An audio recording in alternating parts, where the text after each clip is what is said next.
What's up, binge watchers? Welcome back to the channel. For today's video, we'll be doing a non-spoiler review of the British sci-fi drama series called The One, created by Overman.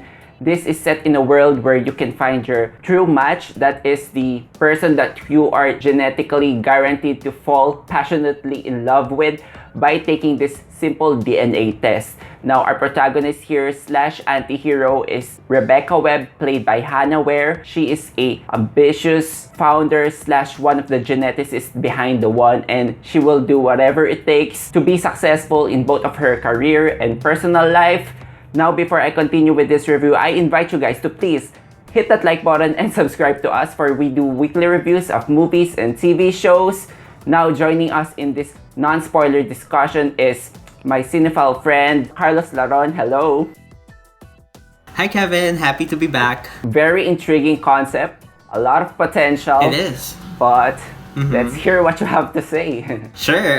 Okay, so this is a stylish and provocative series that reminded me of Black Mirror, one of the episodes called Hang the DJ, if you remember that. Suspension of disbelief is an absolute must in this show, because even though I was enticed by the premise of DNA dating, and if we can find our forever partner through genetics, it seems rather impossible, but who knows, right? So yeah, like you said, this is set in a very near future world. We have Rebecca, played by Ware. She is quite a character, to be honest. I found her to be driven, but kind of stoic and cold. She is this boss lady who at the start was proclaiming to everyone that her technology will change relationships forever. To simply put it, it's like Tinder but more DNA driven. This story features a number of characters and how their lives are impacted by this technology, from good to bad to really damaging, you know? Yeah. May I note that one of the things that they revealed here is, even though a lot of people are subscribing to this technology, there is a high number of separation and divorce rate as well. So, you know, pros and cons, right?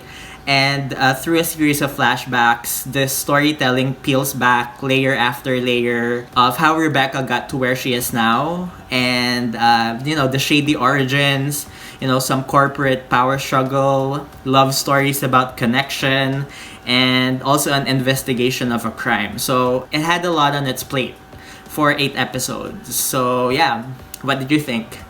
Same with you. I think on paper this sounds really enticing, because we have this sci-fi concept. Then what you said, this soap elements. Some might be put off by this soapy elements, but nevertheless, if executed well, this will be still a compelling watch, you know. This show did not go into a route that I expected. I was really looking forward to see the more of the ethical and the moral dilemmas attached to this, because there's something fascinating about, you know, science trying to dictate the free will of human. Like, once you've seen this person, DNA can't lie. This is this person that you're genetically guaranteed to fall in love with. A lot of questions will be thrown. What if that person who you were matched turns out to be married? That question alone is specifically explored, because we have here one of the subplots. There's a couple named Hannah and Mark. And then going back to Rebecca, I would liken her, but not completely, to the recent Netflix film that we reviewed, which is I Care a Lot. Though Marla Grayson there, or Rosamund Pike's character, is completely irredeemable. Rebecca here has redeeming qualities. Her vision of giving true love for everyone, it really comes from a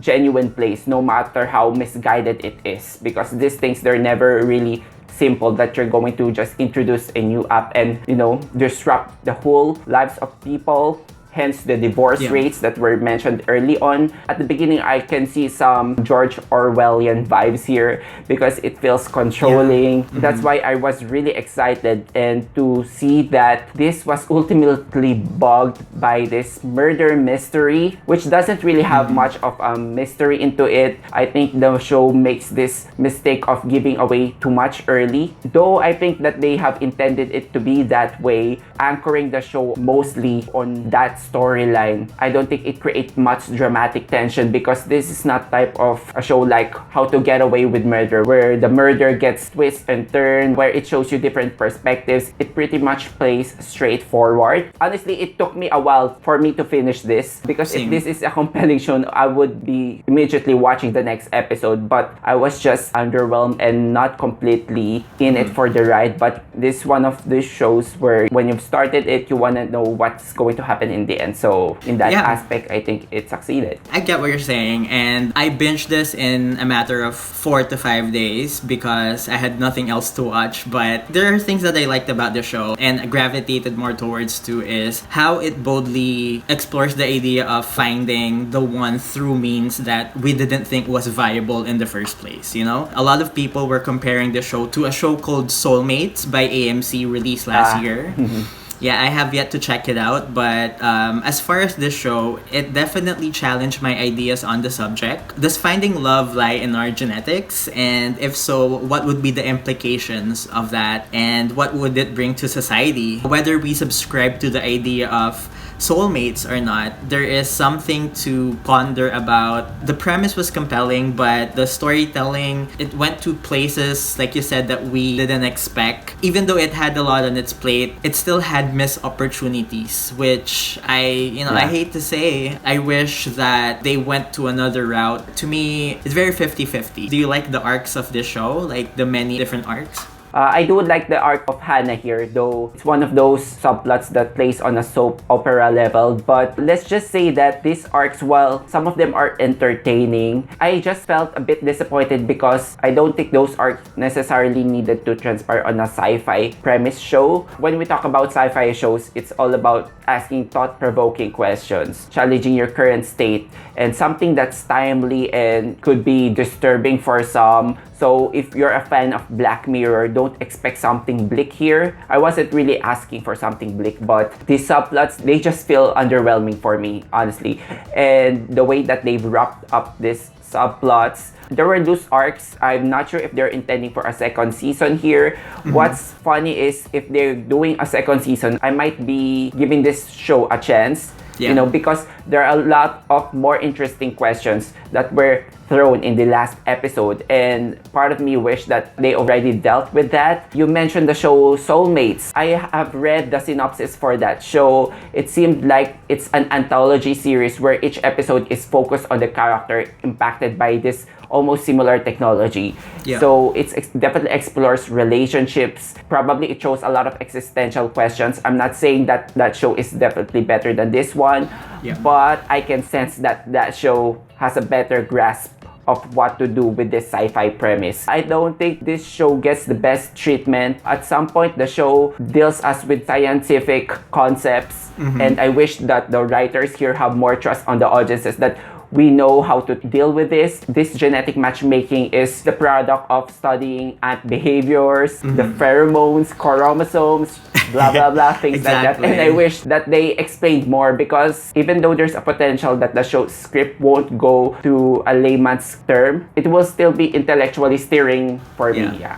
Exactly, yeah. With the 8 episodes, the way the events unfolded here, it made me wish that they shortened it to 6 episodes. The first few parts of it were about how she discovered this app and this technology. It explores all the other subplots there and how a murder investigation is going to affect her life now. They just had to deal with a lot of the crime aspect more than the initial premise, which kind of like disappointed me, but that's their decision. And here we have a lot of characters also making terrible decisions because they're either greedy or they're caught up in the idea of paranoia. It feels like once they find their match, they're supposed to be with that person, and that's not always the case for everyone in the show. So I wish that there weren't too much of the crime aspect, like I said, but overall, it was still decent. I would say it's not very gripping as much as I expected. The finale was decent in completing the characters' narratives, while at the same time, it left enough subplots on rest to tease us. The question, I did not think for 1 second that was possible. So that in itself, they may stretch the story for a second season. If they do so, I would give it a chance as well. So if we are living as characters on this show, some would find it a dream come true because, the chance to love is there.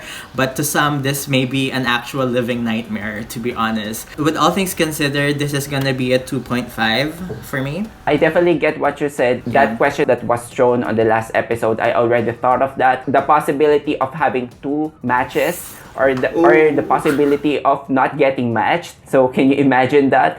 But this show has a bit of a trouble interweaving these subplots. Other than these peoples are one way or another connected to Rebecca Webb. I do appreciate the direction. I find it stylish, and they have here a compelling character in Rebecca Webb. But overall, I felt like the premise gets a bit squandered. So I'm going to give this just a bit lower than you and give this a 2 out of 5 stars. But before we end this discussion, I just want to ask you, if we're living in their world, would you take the test?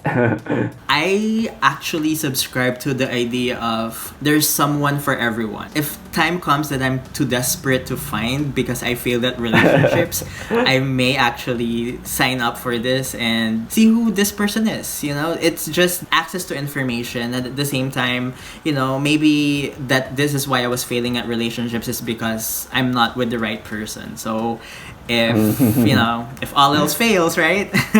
So what about you? Maybe I will postpone. I don't know, it feels like a daunting chapter in your life when you're already on that stage where it feels definitive, whereas in real life, you'll never know. A lot of things can happen. Anyway, we're going to throw back the question to you guys. Would you take the test if you're in this world? Also, let us know what you think in the comment sections down below. If you enjoyed watching this video, hit that like button and subscribe to us for weekly content. Carlos, thank you so much for joining me here. Thanks for having me. This was fun. Okay. Thank you so much, guys, for watching. Until then, see you on the next one. Bye.